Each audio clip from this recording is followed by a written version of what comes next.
مسلسلات مصريه اتوقع ان انا بس اللي بحبها مع انها بجد تحفه. اول مسلسل وبجد انا بعشقه، دي كلمه قليله، انا تقريبا عامله له مليون فيو لوحدي، بتفرج عليه من 2016 بجد، من اول ما نزل. هو مسلسل هبه رجل غراب. اي حد بيحبه انا بحبه، تحفه، مسلسل بجد تحفه. وبجد بحس ان انا كان نفسي اشتغل معاهم في شركه ايكو موضه، وبجد اللي هو انا بجد بحس مسلسل طيب وانا ببقى فرحانه وانا بتفرج عليه، ولازم كل ما اجي اكل بشغله. تاني مسلسل طريقي، وبجد انا بعشق المسلسل، دي كلمه قليله.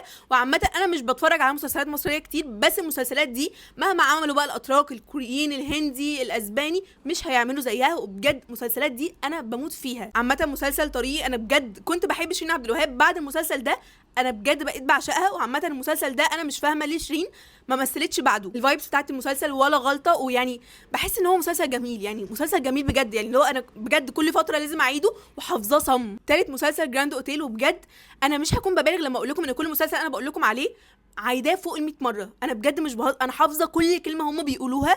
وبجد مسلسل جراند اوتيل انا كان نفسي اكون عايشه في الفتره دي. رابع مسلسل وبجد انا بحبه قوي، مسلسل حكايتي، وده اللي خلاني احب فاشن اكتر ما انا بحبه. وغير كده هو متصور في اسكندريه، فالفايبس بتاعته تحفه، وبجد قصه حب هاديه، يعني بحسه مسلسل مريح بجد. انا بعشق المسلسل ده. ويعني قولوا لي لو عاوزين بارت 2، لان انا بجد عندي شويه مسلسلات مصريه بموت فيها، دي كلمه قليله.